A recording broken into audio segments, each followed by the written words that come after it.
Hello, everybody. Welcome to Level Up with Your Sinclair Method Coaching.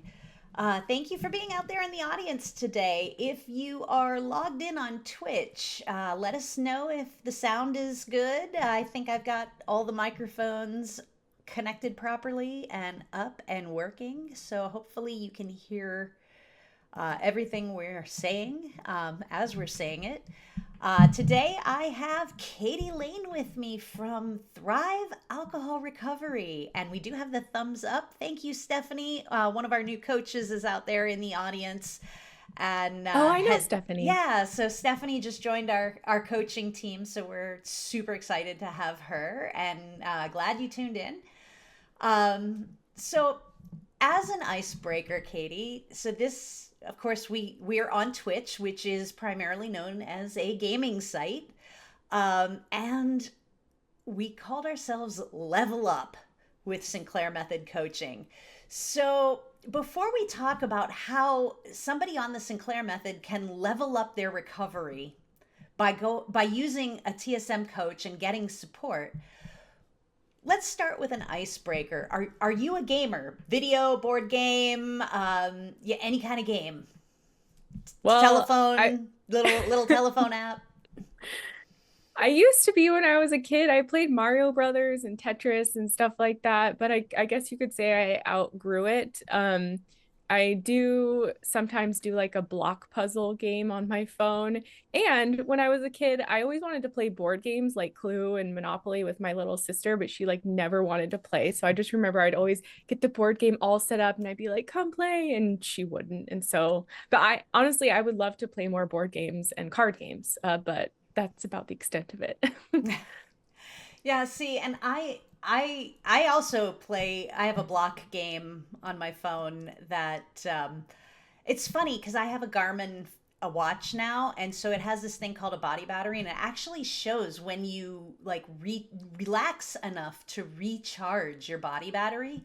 And so sometimes I end up playing the block blaster game, which is kind of like an That's the one unstructured, I play yeah, too. unstructured Yep. Tetris. You can put them anywhere.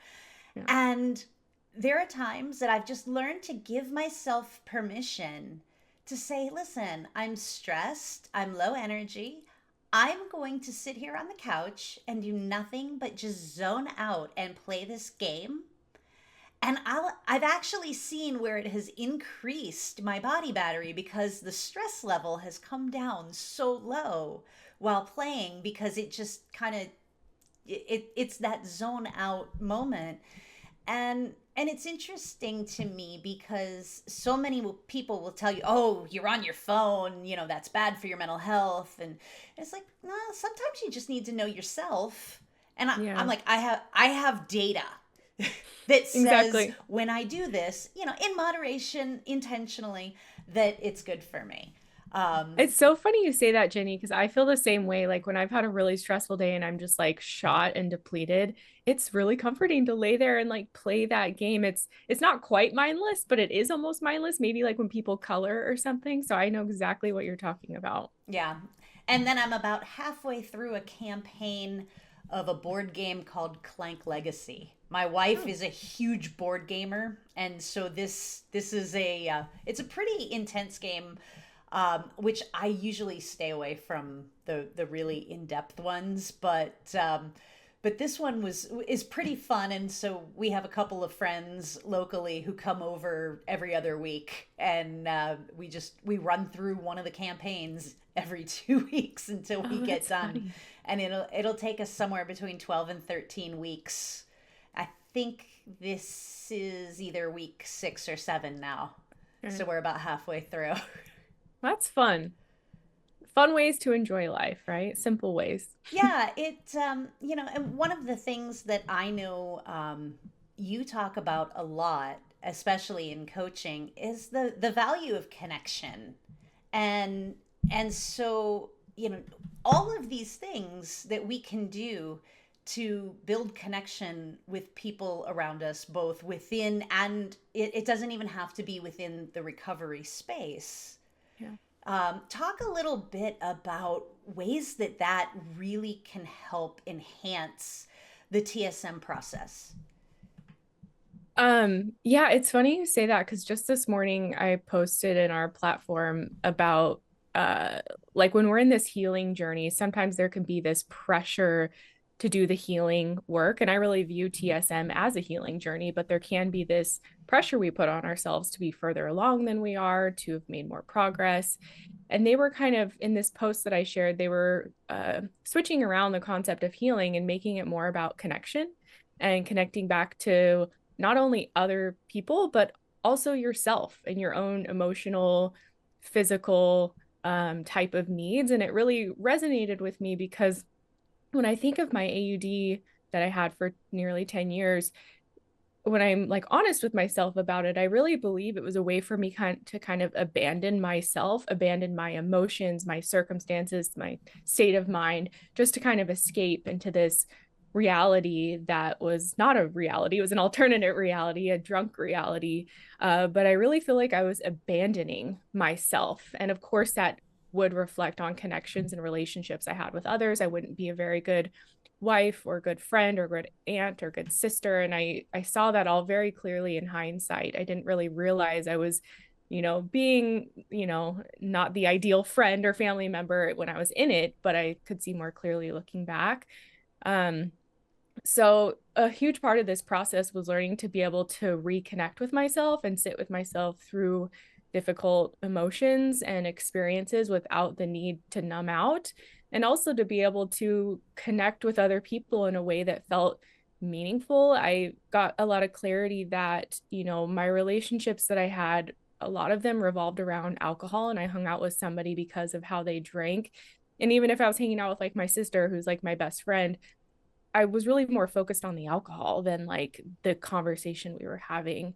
Um, and that was kind of a tough pill to swallow, no pun intended, looking back, because I just think that the alcohol was like a barrier between genuinely connecting with people and also connecting with myself. So part of this healing journey was learning how to reconnect with myself and loved ones and others. And talk about how having a TSM coach can help somebody ease into that where it might be a little more difficult to try to do it on your own without that help. Because let's face it, not only is there a lot of shame involved causing disconnect, but when Yeah. you start realizing the disconnect, then there's also that additional barrier that says, oh gosh, wow, do I even deserve these relationships that I cut myself out of? So talk about how that can really be helped through the coaching process.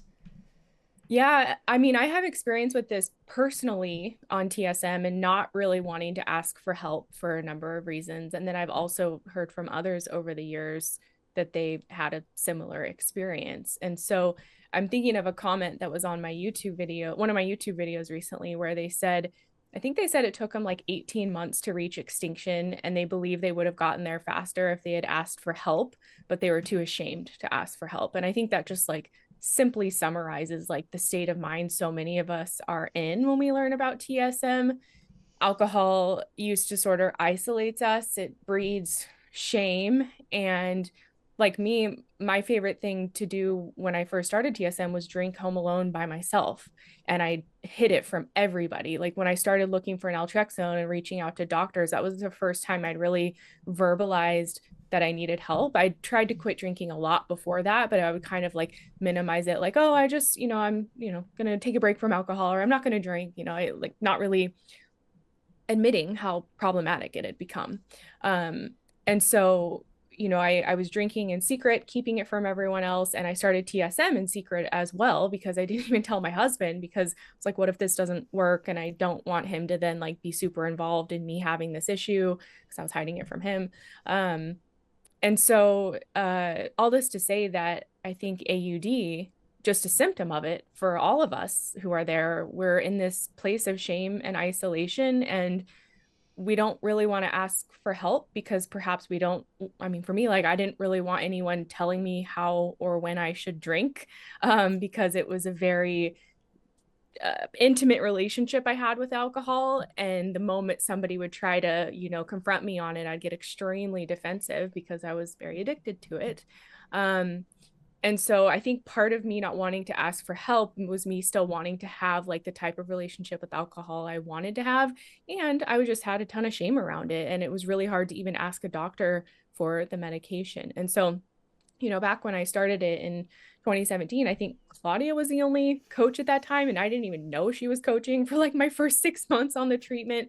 And so I ended up going to therapy like 4 to 6 months into the treatment because my drinking the I was drinking so much less on TSM, and it had just drastically changed so many areas of my life pretty quickly. And I was kind of having what one doctor said was like a form of a nervous breakdown where I had to like leave my job and just take time off and kind of recollect and examine where I was in life.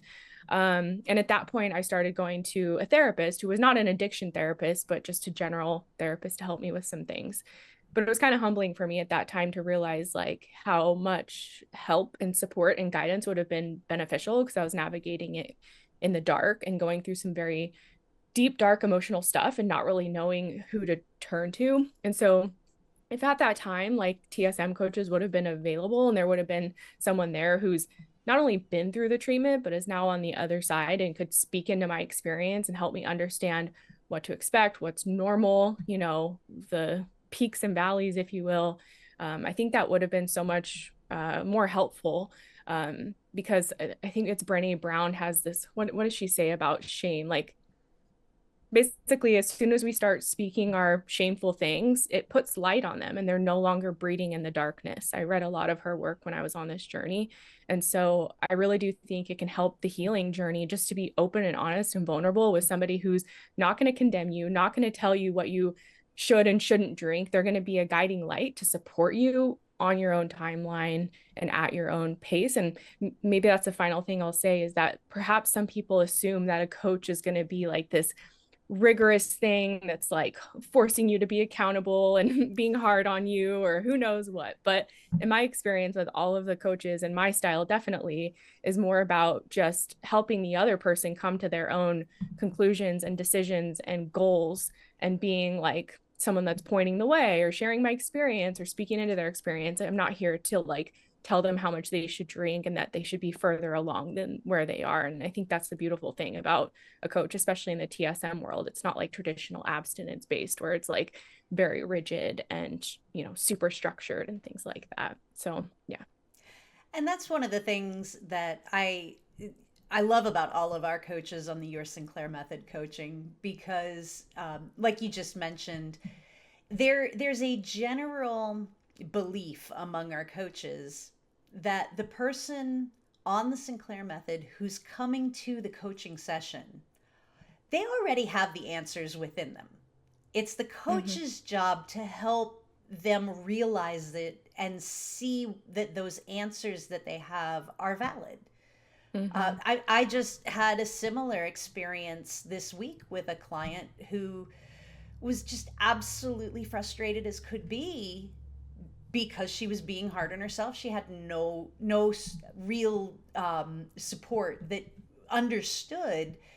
And when I echoed her advice of something that she had said, Yeah. she's like, "Wow, this is," and it was eye opening. And all I did was really point out that she already knew the answer to this, Yeah.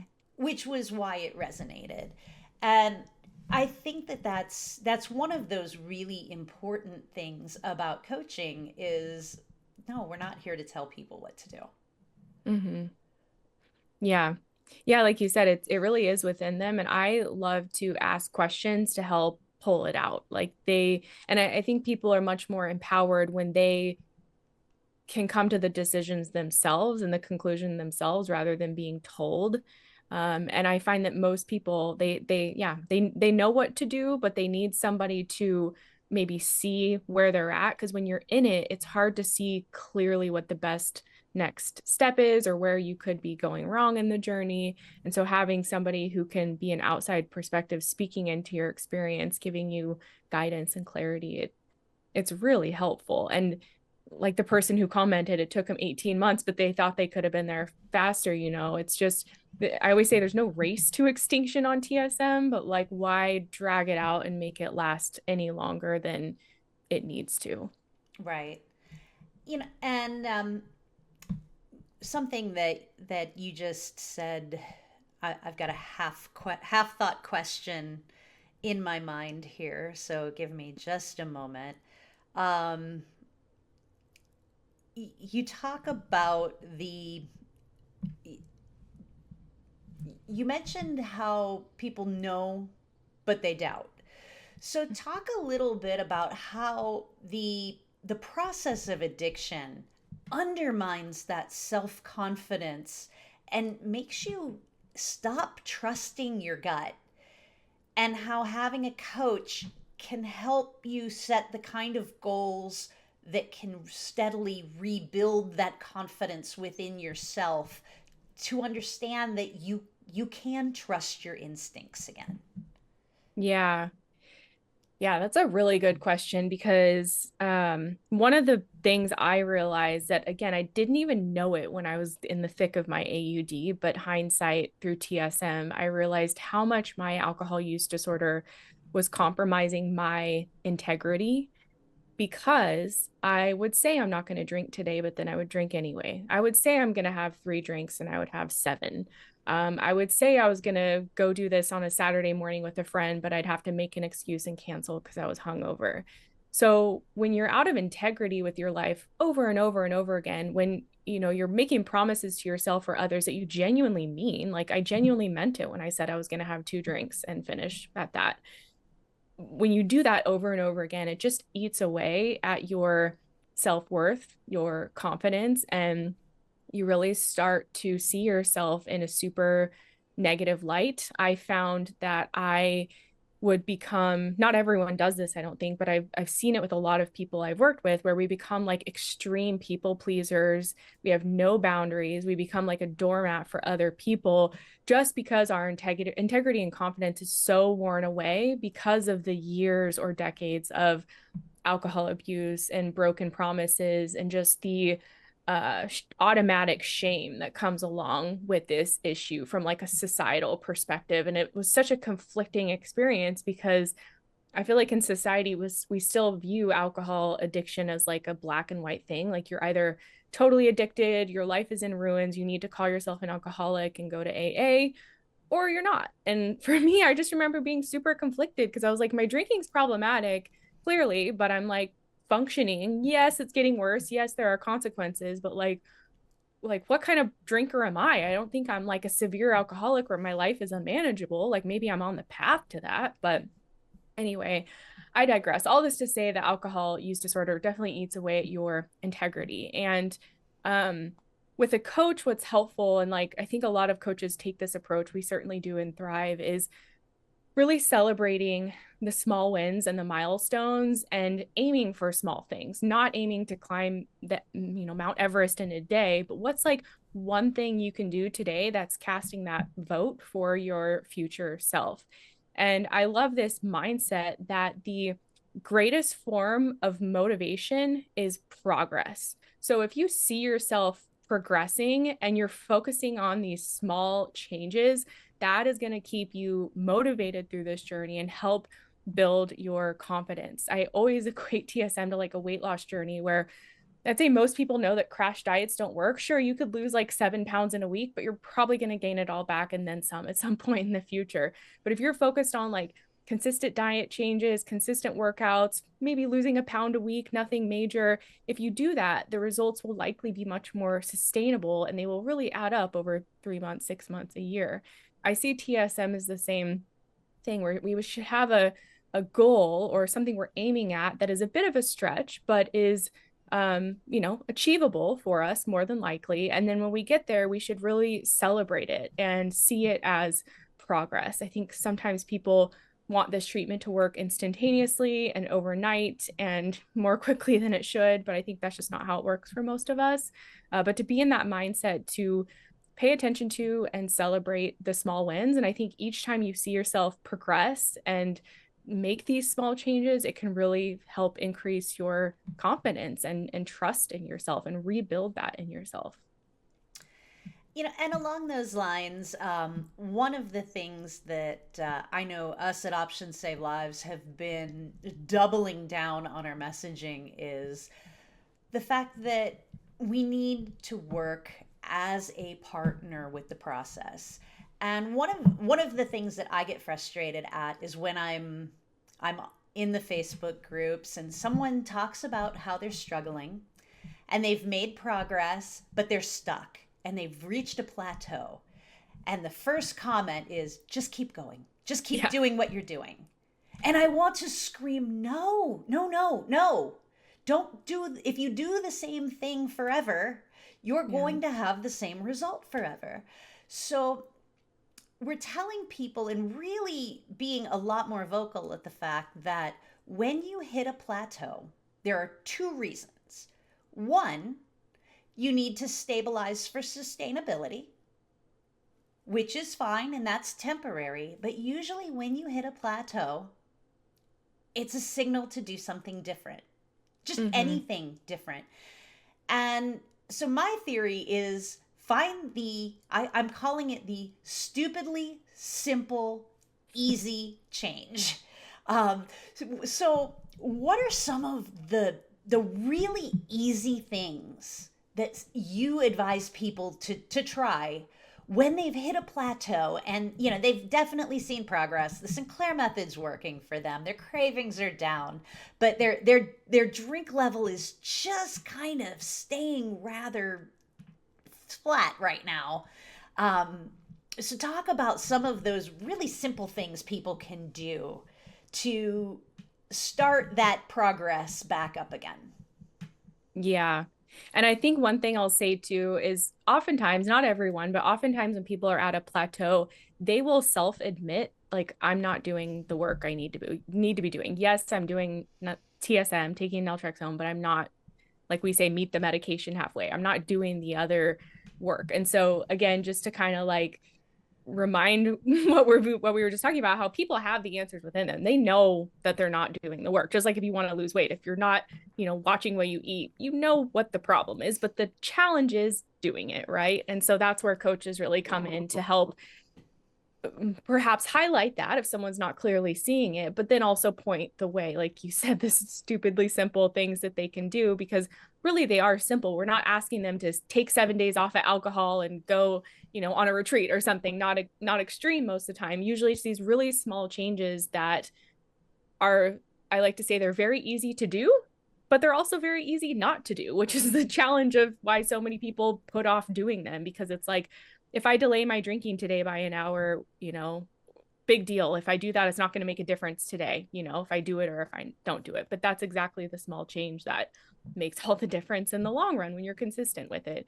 So again, like, I generally like to work with the person, because there's different solutions for different people. Some people would benefit from drink reduction. So, like, we talk a lot about delaying your drinking. Okay, if you start at 5, then start at 6.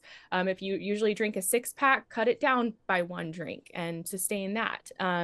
If it usually takes you 15 minutes to finish a drink, make it last you for 30. Or once you have your first 2 drinks, take a break for 30 minutes and go do something else. And then if you still want to drink, come back to it. So there's things focused on like the behavior of like drink reduction and chipping away at that. But then there's also things focused on self-care and fulfillment, like, because I think that's so crucial to this journey. I was just meeting with a client who he is so hyper focused. He's religious about the protocol, religious about drink tracking. He's changing his alcohol beverages, so he's drinking less, but he's still drinking every day, and just uncovering so much of his inner world, like his identity that's revolved around alcohol, and how he still kind of views it as his BFF in a way, and this mindset he has around alcohol's role in his life, and who would I be if I wasn't drinking every day. Those kind of internal things we struggle with that can help or excuse me, hurt us on our journey. So it's not just about getting the drinks down, delaying your drinks. Those things are helpful for some people depending on where they're at. Again, that's why it's helpful to meet one-on-one so a coach can speak into your experience and what you need. Um, But, on the other side of that, sometimes I'm then encouraging people, well, you need to like up your self-care game. Like you're not doing anything to really nourish your soul. Like what makes you feel really good? Is it a massage? Is it going out to a meal, a movie, taking a trip, buying something nice for yourself, doing really kind things for yourself that have nothing to do with alcohol, but are helping you to feel joy and pleasure and peace through things outside of drinking. Sometimes it's again setting boundaries. Like that's the common things that comes up with our program members. We talk a lot about setting boundaries because so many of us have been out of practice with setting boundaries because we feel totally inadequate because of our drinking. So we just let people do or say whatever they want to us, and then it's hard for us to stand up for ourselves, and then we drink to kind of cope with that. So setting boundaries or establishing healthier coping skills. So many people use alcohol to cope, and so if we don't have other things that we're practiced with, what are some of those other coping skills you can practice? And I don't necessarily say, okay, don't drink tonight and try something else. It's more about, again, the one little thing. So if you're drinking every night to cope, what's like 30 minutes you can spend doing another coping skill potentially. And then if you still want to drink after that, go ahead, but give yourself the chance to practice different coping skills. So there's so many avenues that this could go, so many different ways and techniques to use. And that's where the one-on-one support, where the coach like understands where the person is at. And typically I ask them, like, I give them 2 or 3 options, like what sounds most doable to you, what feels like it's going to be the best kind of next step for you, and the person will often decide, like, oh, I feel like I want to work toward an alcohol-free day, or I feel like I do need more self-care in my life, because that person knows what they need. And then you spend a lot of time doing TikTok and everything. Have you heard of zebra striping? No.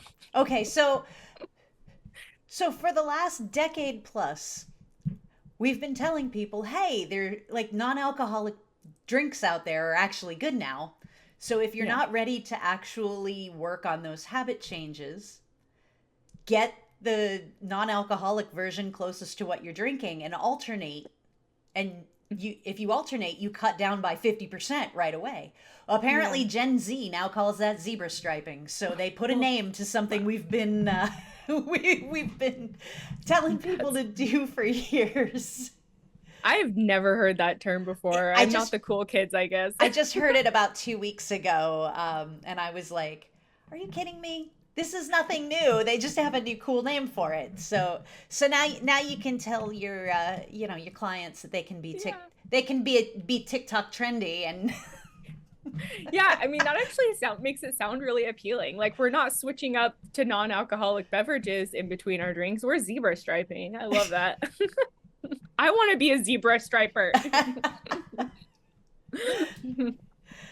but it's like, hey, I mean, I'm encouraged by the fact that it seems like Gen Z is really at least making an effort to break this multi-generational cycle. And hey, if they've got to make trendy little names to do it, if they're drinking less and avoiding having issues down the line, good for them. Yeah. I was just talking to my brother, and I have nephews that are in college, and he was like, they do not drink like we did growing up. We were high school, college drinking a lot, and he's like, they're not really interested in drinking, which is a great thing, but we were just like fascinated by it, happy about it, but it's interesting to observe. Yeah, it's a good trend. Yeah. Maybe one day we won't actually be so in need. That would be cool. That would be amazing. Yeah. So here's a question I'd love, or not really a question, a topic I'd love you to address. So this has always come up, but it seems like it's coming up even more now. You mentioned somebody commenting that 18 months to extinction. And I'm hearing people say things like, I don't really want extinction. I've been doing this for 3 years now, and the first few months were rough, But by the time the first year was over, my cravings were almost completely gone. And since then, in year 2 and 3, I'm barely drinking at all. But when I drink, I'm still able to say when I stop. But I don't want extinction. Mm. And there's this pervasive myth that extinction means abstinence. And yeah, and it's I always have to stop and step back for a moment and say, "Oh, dear commenter, you were probably at extinction in 9 months based on everything you're telling me." So, can you talk about this phenomenon where people are actually at or past, they've completed the extinction process, but because they haven't partnered with the medication, their cravings are gone. They just haven't Mhm. reached their goals yet. And talk about how having a coach can actually help people identify when they're at extinction and when the TSM medication process has completed what it can do on the cravings, Yeah. and how they can then take that extinction and work through it without feeling like they're doing this for 2 or 3 years, because extinction isn't actually taking them that long. Yeah. Yeah, it's kind of because extinction is a subjective experience. Like there's no test you can take necessarily. Maybe there could be a questionnaire at some point that we could put out that would identify, okay, yeah, this person has markers for being at extinction, which I like to describe extinction as just like complete control over alcohol without alcohol cravings anymore, whether you're drinking or not. So basically, you're not craving alcohol anymore. If and when you do drink, you have like, I mean, I say it's like effortless control. But I think where people misunderstand this process is they assume that you're going to get there naturally by just taking naltrexone and drinking on it. I do think for some people, naltrexone is the missing piece. Maybe they've been working at this for years and years, mindful drinking techniques, all of that. And naltrexone was just like the thing that did it for them. There are people out there like that. But I think for the rest of us, this experience of extinction where there's effortless control, I feel like that is something that is earned over time by us, like you talk about, partnering with a medication, meeting it halfway. Because naltrexone and the Sinclair method is going to do its part to stop that reinforcement process of alcohol being this super peak reward. And that's crucial, obviously. But if we're not also spending time alcohol free, teaching our brain other rewards and other coping skills to where alcohol, slowly comes down on the hierarchy of pleasure and then it just becomes equal with, all of our other pleasures. Like, sure, I could drink or I could have ice cream or I could go to a movie. And it's not like alcohol's the thing we're always going to. In order to bring alcohol down to, the level playing field with everything else, we've not only got to drink on naltrexone, but we've also got to meet the medicine halfway and seek out other pleasures and rewards and rebuild a life that doesn't revolve around drinking. And I think some people, they they view extinction again as something that's just achieved by drinking on naltrexone, but I feel like it was something that I taught myself over time, by learning that, okay, if I'm really upset, alcohol, yes, it's one of the things I could turn to, but I don't want to be somebody who has that strong link to alcohol where every time I have a bad day, I need a drink or else I just don't feel right. Like I wanted to have a strong ability to cope on my own without alcohol. So in order to be that person, I had to practice being that person. I had to uh, be what I wanted to become. I hope that makes sense, but you really have to practice being what you want to become. And so that's the first thing I'll say about extinction, that it's not something that's achieved by just doing the Sinclair method, which I mean, by TSM, I mean, taking naltrexone and drinking. But we all know, if you've read the book, The Cure for Alcoholism, it talks about alcohol-free days and pharmacological enhanced learning. And I think sometimes people don't value that, as much as they need to get to this place where, like, I had someone get mad at me because I said extinction is effortless control over alcohol. And they were like, well, it's not effortless for everybody. And I was like, well, it was for me. Not to say my experience is the truth, but like, how did I get to that place where it was effortless, And to me, that's what extinction means. Now, I don't think we should aim for perfection. I think there's clients that I've worked with that I'm like, I think you're at extinction, but they're demanding that they're not because they still overdrink once in a while or things like that. And I don't think there needs to be this standard of perfection around it, because I overeat sometimes. I consume too much social media sometimes. I'm not, having effortless control over those things. So all this to say, like, it's a subjective experience. We earn it by drinking on naltrexone, but also seeking out other rewards and pleasures and coping skills in life and being diligent about that so that alcohol just becomes less and less important. And a coach can really help with this, again, with the practical techniques of how to meet the medicine halfway. Again, speaking into your experience of, are you relying too much on the medication to do all of the work? And how can you contribute to this process? But it is like, I almost see it sometimes as a mystery, because I'll be working with someone and I swear they're at extinction, or like they've made so much progress, kind of like what you're talking about, but they swear they're not there yet. And so I don't know if that's because they're equating it with abstinence, or if they're putting too much pressure on themselves to be perfect. But I found I had to be really, really hungry for things outside of alcohol to fill my life, whether it was purpose, pleasure, and rewards, and also coping skills and things like that. And that didn't just happen by drinking on naltrexone. There was a lot of hard days, a lot of tears, a lot of difficult situations, a lot of forcing myself to do things I didn't feel like doing in the moment because alcohol seemed like the easy choice. Yeah, I don't know if that exactly answered your question. I usually pin it on the cravings. Are your cravings gone? Because that's all the Sinclair method can work on itself. The Sinclair method works on the cravings. Normal, non-addicted drinkers, which is why there will be an entire chapter in the upcoming book that I'm writing on the myth of a normal drinker. Yeah, you get a stressful day, a normal drinker just might go out and completely lose control. So I think that there's an ingrained fear with people who have come to the Sinclair method that that one night of losing control means it isn't working, means they haven't reached extinction, that any, as you said, it shouldn't be perfect because we're not perfect people, but that, sometimes, let's face it, non-addicted drinkers have a really bad day and their entire intent is to go out and get as plastered as possible and just obliterate any thoughts that they have. And if someone who is not addicted to alcohol is going to do that, then someone who has dealt with addiction, sometimes for decades, that instead of feeling like a normal thing, Yeah. is terrifying. And it's terrifying to them, to everybody who knows them, everybody in their life.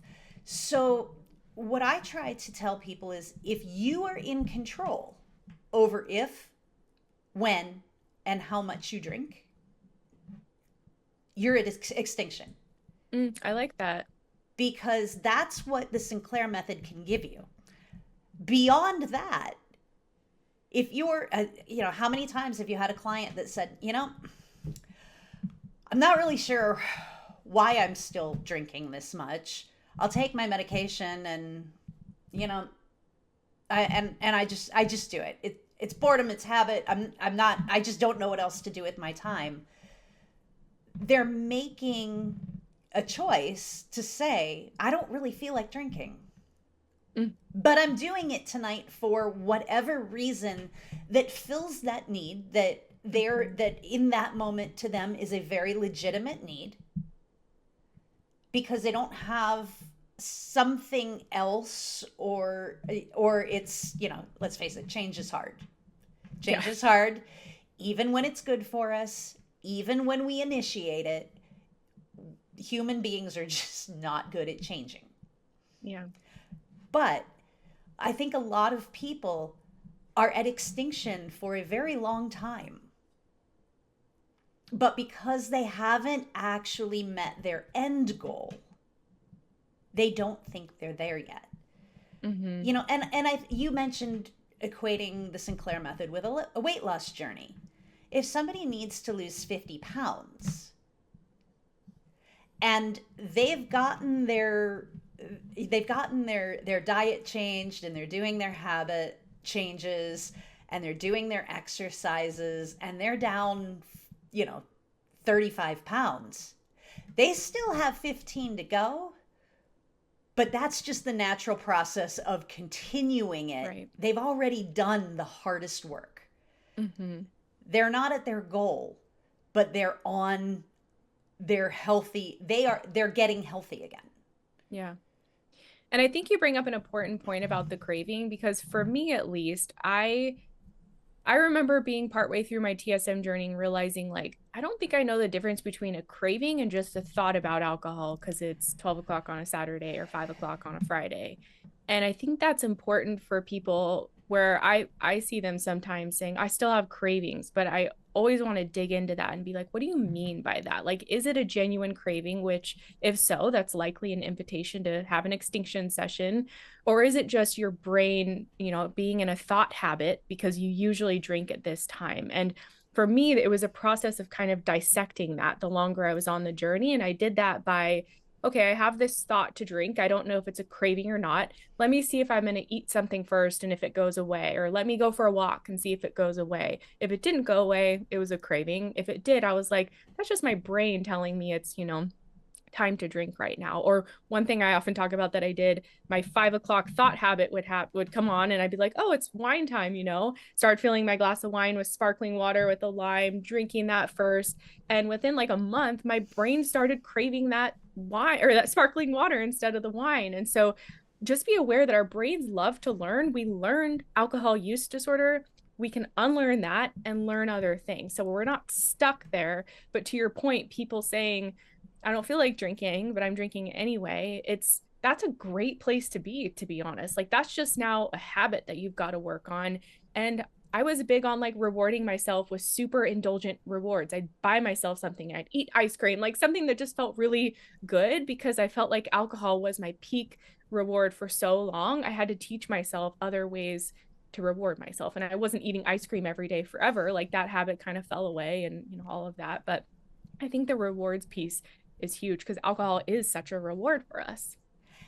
And going back to the craving habits, and which would also be triggers, this is so common that people have a difficult time trying to distinguish between those. And that's one of the really big benefits that a TSM coach can bring to the recovery process, is because that external viewpoint of listening to the words around it can help at least ask the person the right questions to help figure out, is it really a craving? Is it a trigger?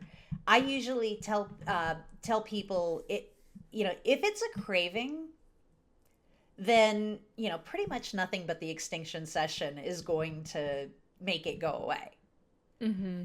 If you can distract, and or if it fits an if this then that scenario, so if this time, if this situation, if this program, if this day of the week, then drink. Yeah. This is either a habit or a trigger. Yeah. And just knowing the difference between whether it's a habit or a craving is you tackle the two completely different. Because having an extinction session isn't going to attack your habit. It's not going to change it, but it will help a craving. Yeah. Yeah. Well said. It's if you're getting the craving and not getting the same reward, the extinction session, but that doesn't mean that you can't also then practice mindfulness. And, after each drink, how strong is my craving now? How strong is it now? And am I pacing myself? All of these things that help us become more of a moderate drinker. Because I'm sure, as you've seen, there are people who progress really far on TSM. They're having most alcohol-free days, but when they drink, they still overdrink. And so there's work to be done to change that drinking style so that you become more of that moderate drinker, as opposed to someone who has 5 alcohol-free days without any craving, but then you drink on Friday and you drink too much. Like, most people don't want that either, right? Right. And then you mention rewards, and I'm going to go back to that just because I've seen this come up in the peer support group several times over the last few weeks. When you've got a client who says, "Okay, yeah, my cravings are pretty much gone, but you know, I get home at night and I still just think of that drink, even though now I'm down to only having one. Mhm. I still think of it as a reward." Um, how do you help somebody figure out other ways to find other rewards? I mean, one thing that I usually suggest is, next time you have your alcohol reward, when you're done, ask yourself if you really feel like that was the reward you deserved. Mhm. But with everyone, you do need to reward yourself for the, especially if you've had a stressful day and you come home and you don't, you can reward yourself with something other than alcohol. Talk about how powerful that is, and how finding how to, like, how did you go about your process of Mhm. finding other ways to reward yourself, because it's going to be different for everybody, so it's more about the process. For me, something that really helped was to ask myself, what need do I have that I'm turning to alcohol to meet? Yes, generally it was a reward or escape, but like, why do I want to drink right now? What is the need inside me that is driving this desire? I remember one day I just wanted to zone out. It was a Saturday. I'd worked really hard all week. I was exhausted and I wanted to just like turn off my brain and zone out. And I always tell this story, but then I was like, okay, well, what's another way I could do that that doesn't involve alcohol? And I figured I'm gonna like go and watch some funny movies at home, like turn off my phone, close the blinds, get some junk food, popcorn. That's a way to, zone out. Let me try that instead. So that was one thing I did. And I found that asking myself what need I had helped me get more specific to understand exactly what I was looking for with the alcohol and try to just think objectively, what are other ways that I could potentially meet that need? I did the same thing with my Friday night drinking, where even for a while on TSM, I just couldn't let go of that Friday night, like red wine kind of habit. And so, again, I wanted something to treat myself for the end of the week of hard work. And so I was like, what's an indulgent treat? And for me at that time, getting a big cheeseburger and a milkshake was something that was over the top. I didn't do it every day, but it was like, that sounds like really good. And my mindset was like, let me try this first. And if I want to open up that wine after I have this burger and milkshake, I will. And like, I never wanted to open up the wine after that. I felt satisfied that I'd met that need of just wanting to reward myself for the week of hard work. And so I think taking time to pause and ask these questions of ourselves, even if we don't have the answer in the moment, it's going to cause our brain to start looking for that answer. Why do I want to drink right now? What need do I have? And then giving yourself permission to meet that need in a really indulgent way that feels really good and feels really rewarding. When I was drinking a lot, I tried to be like very rigid with my food consumption. I wasn't perfect at it or anything, but it was my way to kind of guilt trip myself because like I'm drinking too much. I better eat all organic and clean and go to the gym, which is just like such a contradiction. But on TSM, I like gave myself permission to eat whatever I want. I let go of that like rigid control over my food consumption. I didn't work out as much. I was just like very gentle with myself and asking myself like what needs do I have like moment to moment, almost reparenting myself, learning to be kind to myself, learning to respect myself. And if I was tired, I let myself sleep. I didn't force myself to get up and go work out. Or if I felt like having a cheeseburger, I was going to have that instead of a salad. I think this was just important for my healing journey to get in touch with my genuine needs and wants that I had outside of alcohol and meet them as best as I could, because through my AUD, I was just self-sabotaging and self-destructing so hard for 10 years and then trying to like guilt trip myself back to health and then self-destructing again. And so I really feel like I had to like reparent myself in a way and treat myself kindly and treat myself like somebody I respected. And I really think that helped me on the journey. I feel like it's still like a healing process, but learning to be kinder to myself and giving myself permission to indulge in anything else that wasn't alcohol. Like, sure, eating a greasy cheeseburger and a milkshake isn't ideal, but like, I was like, so what? It's better than drinking a bottle of wine. Like, I'm going to start there. And so I wasn't very rigid. And again, just understanding like, why do I want to drink right now? Not from a condemning or judgy way, but just curiosity. Um, and then just experimenting. Let me try to meet the need in this way. If I still want to drink, okay, I can, but at least I'm consistent in trying. I think the example you gave of the person who gets home and they're still seeing alcohol as that reward every evening, it's just a thought habit that we're in, especially if they've been on naltrexone for a long time. And so giving yourself the chance to try other things consistently will teach your brain other things. It's just how our brain works. It likes to learn new habits, which is a great thing. Can be bad too if we fall into AUD or other addictions, but use it to your advantage, I guess I would say in this regard. And you talk about self-care, and you know, we started talking about how in the throes of addiction, you people have a tendency to basically abdicate all their own needs and to put themselves last. And let's face it, in our society, a lot of times women in particular are taught that self-care is indulgent, or selfish and things like that. And so a lot of people are brought up with these internalized resistance points to true self-care. And so we tend to go to self-soothing sometimes, Mm, thinking the bubble baths and all that, which there's a place for self-soothing and we all need it. But, true self-care, being gentle with yourself when things are just like falling down around you, can feel like one of the most difficult things for a person to do, because we all just instinctively want to resist that from the cultural standpoint of, let's everybody, you just got to be strong, you have to power through things. And so we're very, very resistant to being gentle with ourselves. So, for anyone who might be listening or watching this who has felt similar, what's a good first step that for someone who is finds it incredibly difficult? What would you say for them to start with that is an easy way to just be gentle with themselves? Because it's real easy to say. We both know it's really difficult to do sometimes. yeah. So what's a good first step to being gentle? Well, what worked for me is like, I'm serious when I say I had to reparent myself because I was someone who I would like be a doormat for everyone else all day, completely deplete myself, and then kind of self soothe with a bottle or two of wine.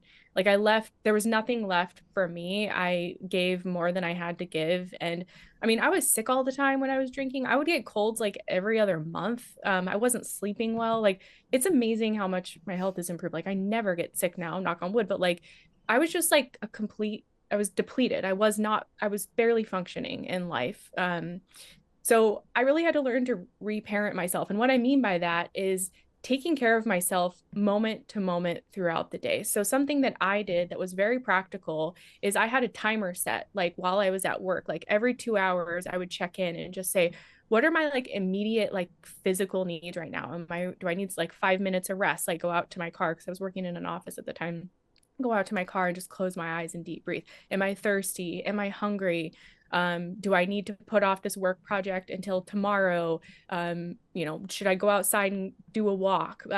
For me, really becoming in tune with my physical needs moment to moment helped me to recognize when I was not setting boundaries and when I was just depleting myself and start to meet those immediate needs. Because I think when we're exhausted, when we're hungry, when we're dehydrated, when we're not getting enough, exercise or enough rest, it's so easy to let that be translated into just an alcohol craving or craving to escape and numb out because we're just exhausted. Even now, I haven't drank in, since 2018, but if I don't sleep enough, I'm eating sugar all day and carbs. Like that's something I know about myself now. And so I know that was true with my alcohol addiction. And so prioritizing just those kind of foundational needs that we all have as human beings, for me, it was practical with setting that timer and just taking a few minutes, like, what do I need? Like some deep breaths, close my eyes, go to my car, eat a snack, whatever I could do in that moment just to be with myself and be kind to myself. That was a really practical way I started to kind of become more in tune with my needs and not just like abandon my body and then like look forward to my 5 o'clock drinking where I could just numb because I was so uncomfortable in my own skin, if that makes sense. Yeah, absolutely. Um, so we only have a couple more minutes. Um, so I guess now's probably a good time to make the formal announcement of what we were talking about before we went on the air this morning. On Monday, we finally got the approval from the IRS that our name change from C3 Foundation to Option Save Lives is now officially official. And Yay. so we are finally in the last stages of our rebranding process and moving forward. So super, Yay. super thrilled about that. Anything exciting going on at Thrive? Yeah, it's been a long time coming for you guys, Jenny. So I know, More than a yeah, year. yeah. Things that thrive, I'm really like, I emailed you maybe a week or two ago. I'm really focused on building out a new aspect of our program where we're going to have more, because right now the program's really self-directed. Like we have our resources and support kind of in a chronological order, but it's done at your own pace. And I'm building out a feature in the program that's going to be more of like intensives for different phases of the method. So people who want to like jumpstart their journey or go deep on a certain phase of TSM to really understand it. We're building that out, or I'm building that out, I guess I should say right now, so that it's like a 30-day super focused intensive around, we're breaking it up into 3 phases of TSM. So kind of like the beginning, the middle, and then heading toward extinction. The reason I'm doing this is because I've encountered people in our program or people in the Facebook groups or elsewhere who are like 6 months into TSM and they're missing like a foundational piece, like the concept of redosing. They don't even know about it, or they're not drink tracking, or they're compliant 90% of the time and they don't realize how important 100% compliance is. So these I kind of, usually tell people if you're compliant 90% of the time, then you're self-sabotaging 10%. yeah, yeah, it's so important to success, like it really is. um yeah, so I want people to like get those key things like for the phase they're at. So I've been working on that. Of course, it's a lot more work than I thought it was going to be and taking me like way longer, probably like with your name change. I was like, Right? oh, I thought this was going to be easier, but no, it's not. And then our other announcement, we did kind of quiet soft launch it this week. Thanks to a very generous donor, we now have low cost coaching available. Oh, cool. I have a limited number of slots available each week, where I'm doing 30-minute coaching sessions for only $10. Whoa, that's amazing. Yes. So that we quiet soft launched it this week, and so I'm doing the coaching in between, writing the book, completely revamping our coach training program, and starting on a 30-day email based Yes. coaching program as well. Just trying to get as many impactful Yeah. resources out there for as many people as possible.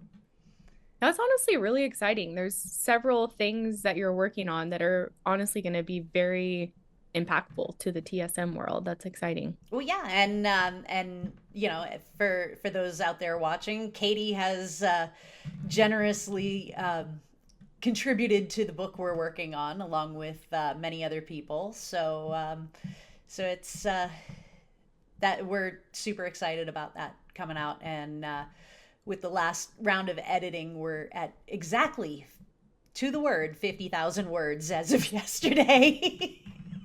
That's great. Oh my gosh. I'm sure that's been a huge project. Just me contributing. I was like, this is so much work. How is Jenny like compiling all of this?